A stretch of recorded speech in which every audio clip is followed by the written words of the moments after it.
Olá, começa agora mais um Nossa Memória, Nossa História, uma realização do Tribunal de Justiça do Espírito Santo, que hoje vai discutir a história dos negros e a luta por seus direitos, os 125 anos da Lei Áurea. A gente recebe em nosso estúdio a professora de História da UFES, Adriana Campos. Professora, seja bem-vinda. Obrigada. Para começar, eu queria que a senhora me contasse qual era a situação do continente africano para que esses negros saíssem de lá e viessem para o Brasil.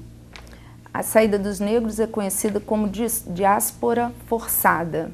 Isso porque os europeus iam lá buscar esses escravos e trazê-los, né, para as Américas, porque, na verdade, nós tivemos escravidão desde a América do Norte até a América do Sul. E ao chegarem aqui no Brasil, professora, qual a realidade que eles encontraram? Uma realidade muito difícil. Primeiro, eles eram recolhidos na África de diferentes origens e a vinda no navio já era um desafio à sobrevivência, mas era um desafio também à socialização, porque muitos não falavam a mesma língua. Então, eles não se viam como iguais. Muitas vezes, eles eram até inimigos, né? Na África, eram de regiões inimigas, de etnias inimigas. Então, a socialização entre eles era um desafio. A chegada ao Brasil, vencida a etapa do navio negreiro, a chegada ao Brasil se colocava mais um desafio, porque é toda uma biologia, né, diferente. Né, a adaptação, embora o africano fosse muito forte, muito bem preparado, porque foram homens sempre em contato com outras civilizações, então muito bem preparados do ponto de vista biológico. E o tratamento dispensado a eles, sempre cruel, sempre muito difícil, que é o dispensado ao escravo. Enfim, o trabalho não era em si algo desconhecido, eles dominavam muito bem a técnica da agricultura, da metalurgia, eram excelentes trabalhadores, não é?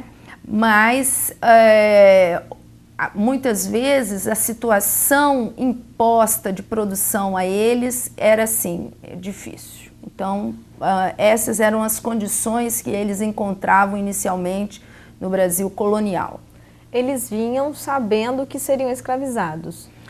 Eles estavam certos de... Tem uma história muito interessante de um negro saído da África que veio para o Brasil, depois conseguiu ir para os Estados Unidos com um senhor que era dono de um navio. Nos Estados Unidos ele fugiu, se associou a uns abolicionistas e ele escreveu suas memórias, é o Baquaqua. O Baquaqua conta que ele foi pego com a irmã dele no interior da África, levado para o litoral que ele nunca tinha visitado. Ele fala da travessia, como eu disse antes, uma coisa difícil. Fala da sua permanência no Brasil, das dificuldades aqui no Brasil, mas sobretudo ele mostra como ele não tinha certeza do que aconteceria com ele. Ele sabia que não era bom o destino dele, mas ele não tinha certeza. Por exemplo, quando ele chega ao litoral da África, ele vê o mar, que era algo que ele queria conhecer, mas ele não sabe o que vai acontecer comigo. Quando ele entra no navio, não sabe para onde vai. Quando chega ao Brasil, não sabe que terra é. Então, eles não tinham certeza do que aconteceria com eles de modo algum. E como que eles reagiram a esse processo de escravidão aqui no Brasil? Pois é, olha, isso é objeto de estudo, né? No Brasil e nos Estados Unidos, em Cuba. O Baquaqua é um grande exemplo. O Baquaqua, logo que ele foi levado para a primeira propriedade, ele descreve que tentou se adaptar ao senhor. Então, ser um bom escravo, realizar bem as tarefas dele. Mas o senhor era extremamente cruel, ele descreve. Aí, a partir daí, ele desistiu de ser um bom escravo, passou a ser um escravo indolente, preguiçoso, porque dessa maneira ele achava que o senhor trataria bem para voltar a ser um bom escravo. Ele foi vendido, na venda ele tenta a fuga, como negro fujão ele é pego, ele é vendido então para esse senhor que tem um navio, de novo, ele vai trabalhar no navio e junto com os marinheiros também ele sofria muito a crueldade dos senhores. Então ele passa por diversas reações, como eu te descrevi, é um exemplo essa vida do Baquaco. Então era mais ou menos assim que eles reagiam, às vezes tentando se adaptar para ter uma vida um pouco mais digna e às vezes se rebelando, né, para também tentar ter uma vida mais digna. O importante é ressaltar que esses homens, eles não tinham muitas alternativas. A alternativa de fuga, por exemplo, fugir para onde? Para junto da floresta e enfrentar a vida selvagem que ele desconhecia, sozinho. Se ele leva um grupo, as doenças que ele enfrenta. Então a fuga era em si também um desafio. Então muitas vezes se adaptar, muita gente pode pensar, por que eles se adaptavam? Ora, porque a outra alternativa era muito radical, muito radical. Mas isso não significa que eles não apostassem também nisso. E esse surgimento e expansão do comércio aqui no Brasil, com a utilização da mão de obra escrava, professora, como é que se deu? Bom, a alternativa da escravidão é muito antiga na Europa, né? E logo que eles iniciam o empreendimento colonial no Brasil, assim como também iniciaram lá na América do Norte, no Caribe, eles escolhem a alternativa para poder ter mão de obra nessa região distante, desconhecida, em princípio adotar o nativo.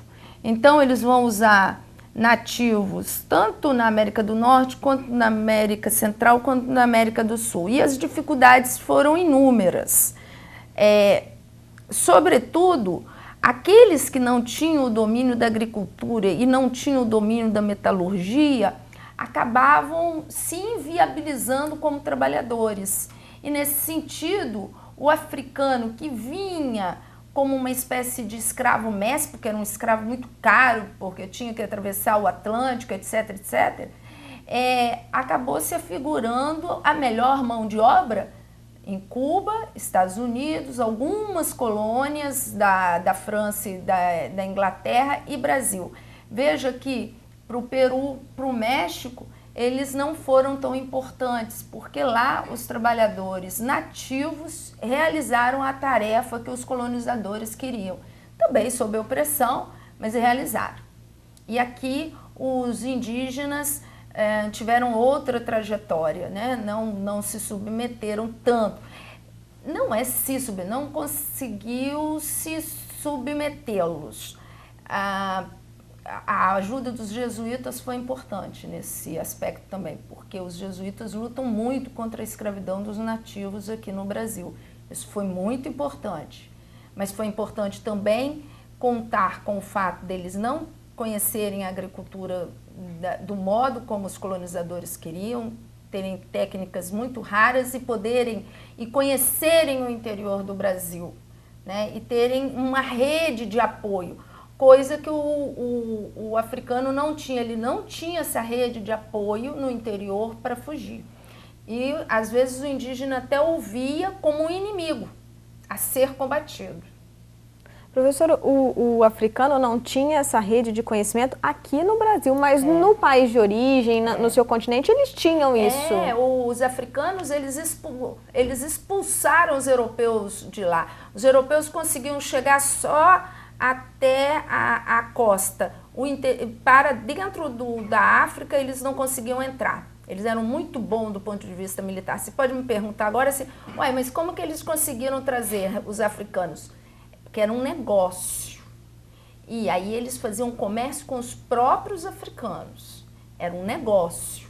Eles não montaram colônias na África até o neocolonialismo, como a gente chama aqui no Brasil, né, no século XIX, como eles montaram na América. Os africanos não deixaram. Os africanos ganhou essa guerra.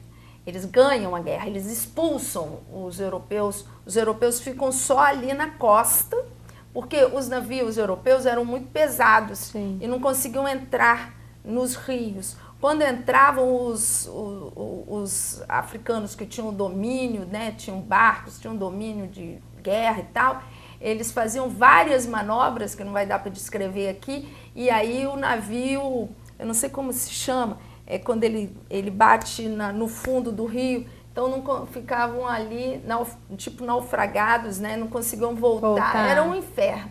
E as bolas também de canhão levam um tempo para você colocar e tal. E nisso, eles ficavam abaixados dentro das embarcações. Quando eles iam colocar as bolas de ferro dentro dos canhões ou, né, encher os mosquetes, essas coisas todas, os africanos se levantavam, armavam a lança e pau, matava todo mundo. Enfim, eles eram vitoriosos no continente africano. Aí você pode me perguntar, mas por que essas técnicas de guerra eles não trouxeram para cá? Trouxeram sim. Trouxeram sim. Agora imagina que vários indígenas eram arqueiros aqui e serviam de uma espécie de milícia na época da colônia para submeter os africanos. É muito... Então os índios eles eram usados contra os africanos também. Também. É muito complexa essa história, é muito complexa, porque isso não é um clube de amiguinhos, né? Não é um clube de amiguinhos. Os africanos, por exemplo, os indígenas, por exemplo, eles tomaram partido em algumas regiões dos franceses, mas em outras eles tomaram partido dos próprios portugueses. E nessa luta da colonização, eles ajudaram os nossos, em algumas regiões, portugueses. Por quê? Porque isso era bom para eles, de algum modo. Sim. Tá? É porque... Não quero dizer aqui que os indígenas ajudaram nem a escravizar os africanos, nem colonizar o Brasil. Nada disso. Só estou dizendo que é um contexto muito complexo. Eles participaram também de alguma forma. Nós participaram. Como diz o Gilberto Freire, o Brasil foi colonizado por, ele chama, 3 raças: índio, português e negros. Os indígenas já estavam aqui. Então, o africano, ele construiu o Brasil, ele ajudou a colonizar o Brasil, mesmo que seja na situação de escravo. E quando é que surgem os movimentos abolicionistas? Século XIX. Na verdade, os movimentos abolicionistas, eles surgem primeiramente na Europa, né? Sobretudo na Inglaterra. A história começa lá com os protestantes, os quáqueres. Eles vão pressionar o parlamento inglês para não fazer mais o comércio de escravos, pressionam bastante até que o parlamento aceita não proibir. Quando proíbe, começa a pressionar toda a Europa para não fazer, e aí isso tudo decorre daqueles movimentos revolucionários do século XVIII, a Revolução Francesa, né, a ideia de liberdade. Nós vamos lembrar que o Haiti vai fazer uma grande revolução. Então essas ideias de liberdade vêm para a América e começam a surgir vários movimentos abolicionistas, emancipacionistas, da América do Norte até a América do Sul. Em sociedades, são ideias que viajam, né, o Atlântico e chegam à América e encontram adeptos na América. É o liberalismo, né, com a sua ideia de liberdade e mostrando a incompatibilidade entre uma ideia de liberdade plena e escravidão. Só que isso não pegou para todo mundo.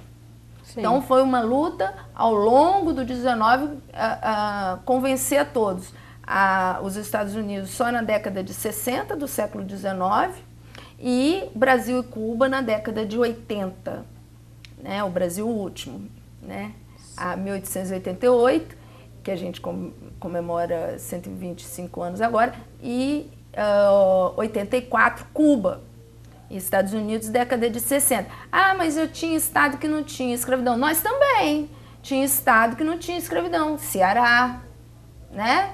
Rio Grande do Sul, mas veja bem, não é o caso. É importante observar que a corte, falando aqui de justiça, que a corte americana tinha decidido, a corte maior americana, o Supremo, tinha decidido que se um escravo negro, não importa negro, se um escravo fugisse de um estado do sul para o norte, que é o famoso caso de Dred Scott, ele pisando num solo de liberdade, ele tinha que ser liberto? Não, ele tinha que voltar Então isso mostrava que a escravidão era algo muito importante dentro dos Estados Unidos e protegido pelas leis.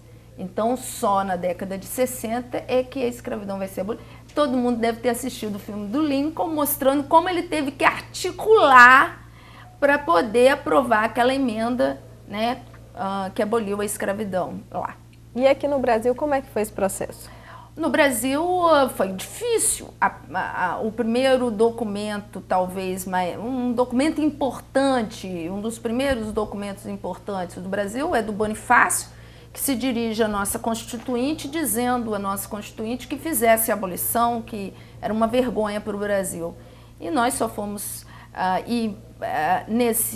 se discutia muito que era uma vergonha ter a escravidão no Brasil, vários documentos, mas nada muito organizado. Nós só vamos ter mesmo sociedades emancipacionistas na década de 60 aqui no Brasil. Nossa preocupação maior pareceu ser o que tinha acontecido nos Estados Unidos, da guerra entre escravocratas e não escravocratas no norte e o sul, nos Estados Unidos. A gente acompanhava muito bem e se dizia, melhor a gente fazer de uma outra maneira, vamos fazer essa coisa mais devagarzinho, mais interessante, porque ela está muito ruim e tal. E na década de 70 surgem os grandes abolicionistas brasileiros. E aí eles dizem, esse tal de emancipacionismo devagarzinho a gente não quer, a gente quer abolição imediata e tal e tal. E aí em 1888 nós vamos fazer. E o Espírito Santo teve sociedade emancipacionista, teve sociedade abolicionista, teve grandes abolicionistas, tivemos um movimento muito interessante de escravos e de homens livres aqui atuando juntos contra a escravidão. Né? Afonso Cláudio, o primeiro presidente do Tribunal de Justiça, foi um grande abolicionista e um homem importantíssimo para os escravos na época. E no próximo bloco, então, a gente conta toda essa história, né, professora? Vamos para um rápido intervalo e você não sai daí. No próximo bloco a gente continua discutindo a história dos negros e a luta por seus direitos, os 125 anos da Lei Áurea.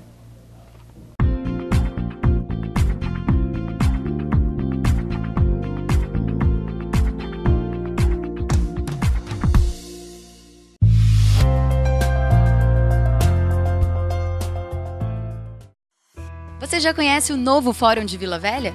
O nome é Afonso Cláudio em homenagem ao maior jurista do Espírito Santo. São 18 mil metros quadrados, 4 pavimentos em ambiente moderno e climatizado. Tudo para prestar um serviço de qualidade à cidade mais populosa da Grande Vitória. Rua Anor Silva, Boa Vista, Vila Velha, 3200-4133.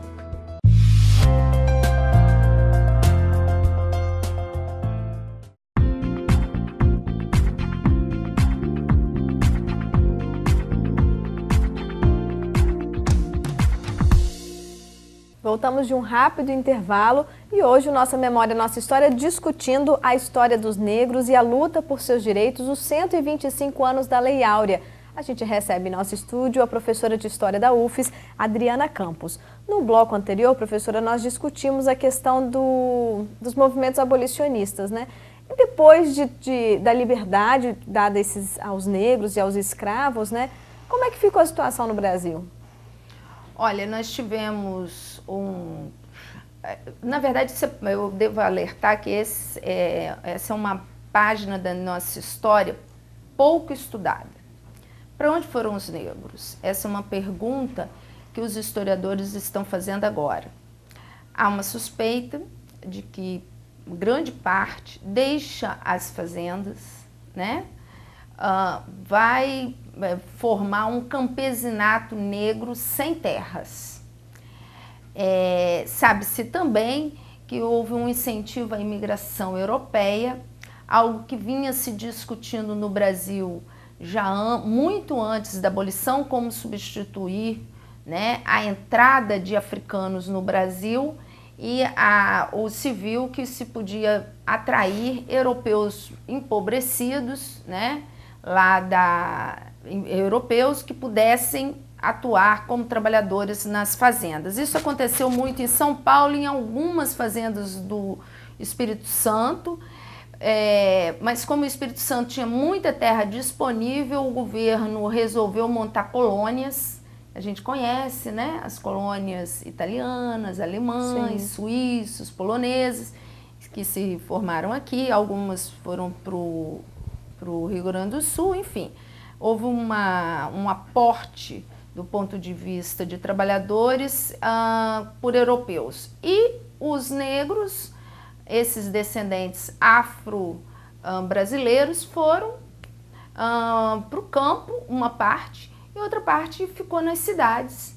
E essa que ficou nas cidades, há um trabalho importante do Florestan Fernandes, que vai mostrar que eles formam esse operariado, né, negro, e também a base das favelas, enfim, dos bairros pobres desses lugares. Abandonam, em geral, eles abandonam a casa senhorial, a propriedade senhorial. Mas foi um processo difícil. Muito, muito, muito.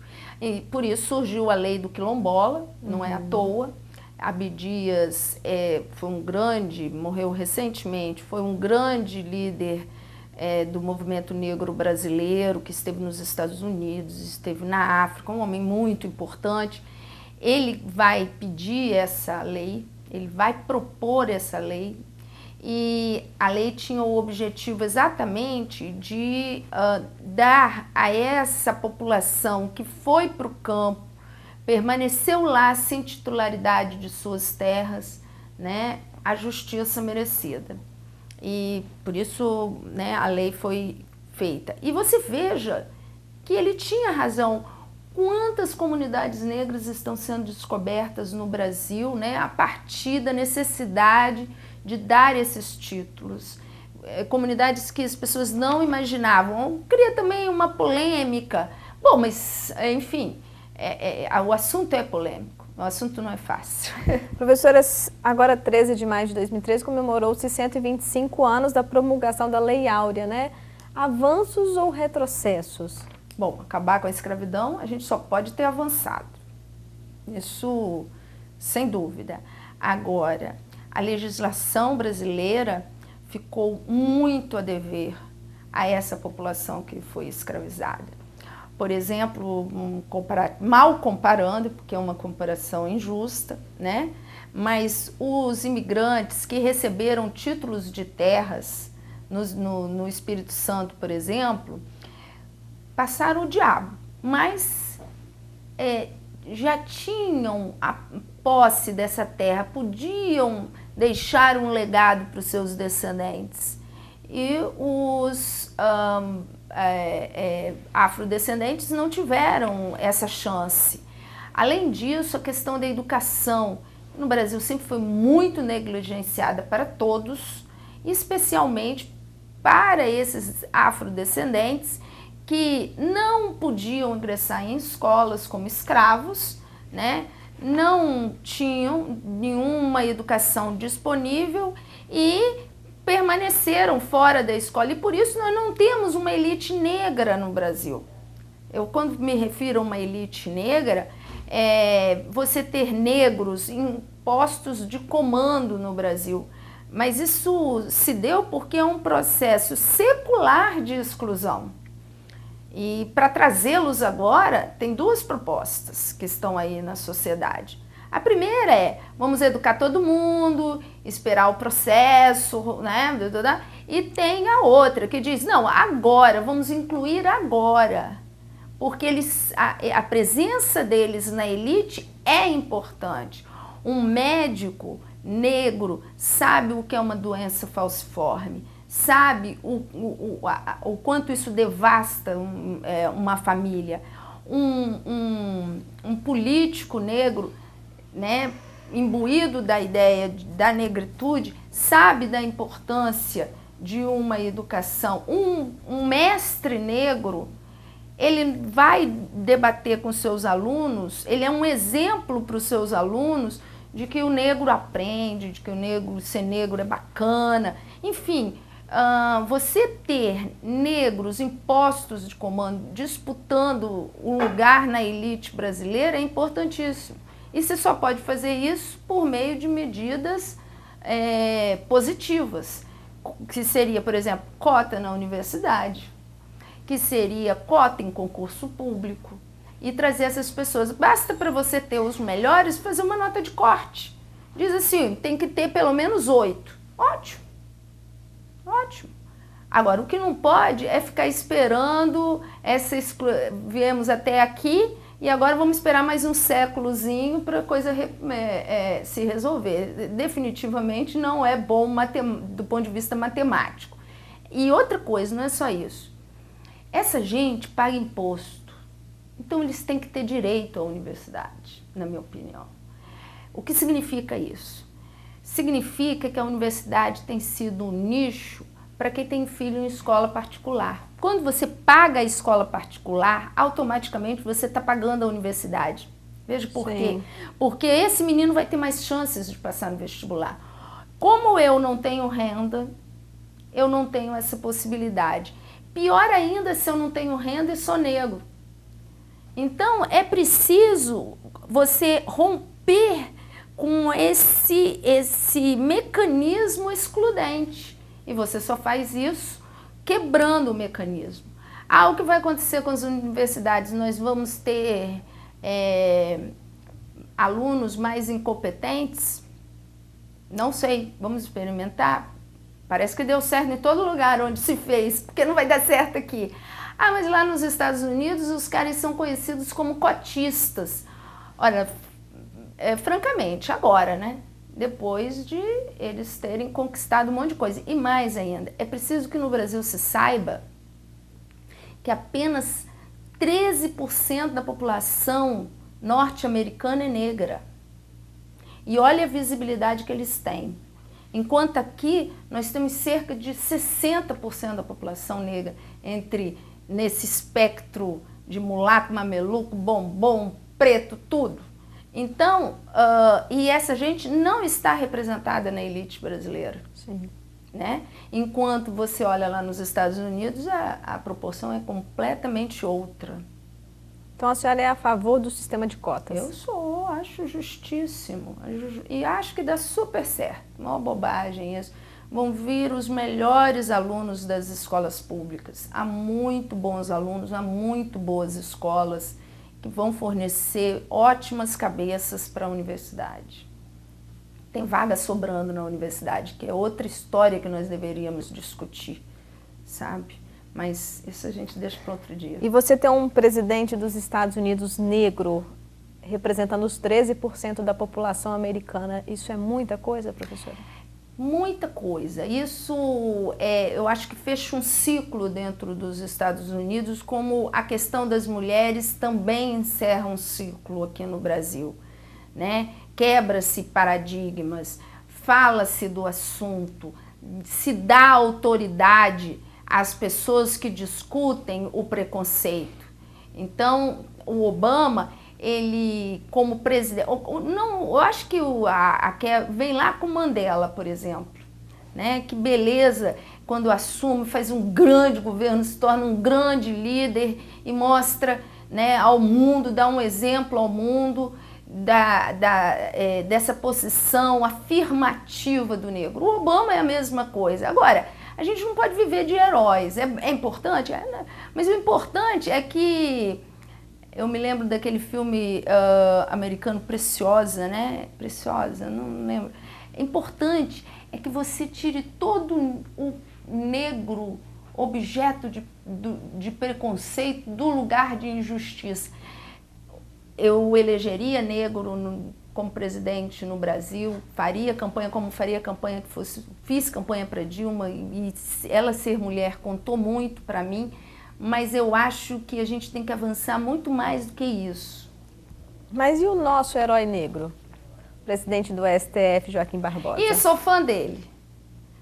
O pessoal fala às vezes que ele é meio autoritário, né? Isso, aquilo, sou fã dele. Primeiro porque ele contrariou tudo. Ele chega lá pelas mãos do Lula, todo mundo dizendo que ele não sabia nada de direito, né? Que ele estava lá só porque era negro. E ele, causou lá dentro. E por que ele causou? Por que ele conseguiu ser tão polêmico?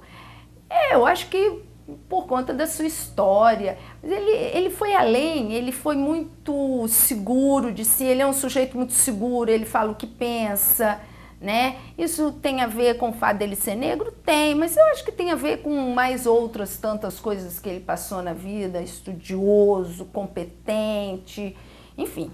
Mas para a nossa população negra e para o cidadão brasileiro de qualquer forma, você ter um representante como ele e que a grande maioria tem muito orgulho, né? Isso é muito importante. Claro, o cara diz, se Joaquim Barbosa chegou lá, eu também chego, né?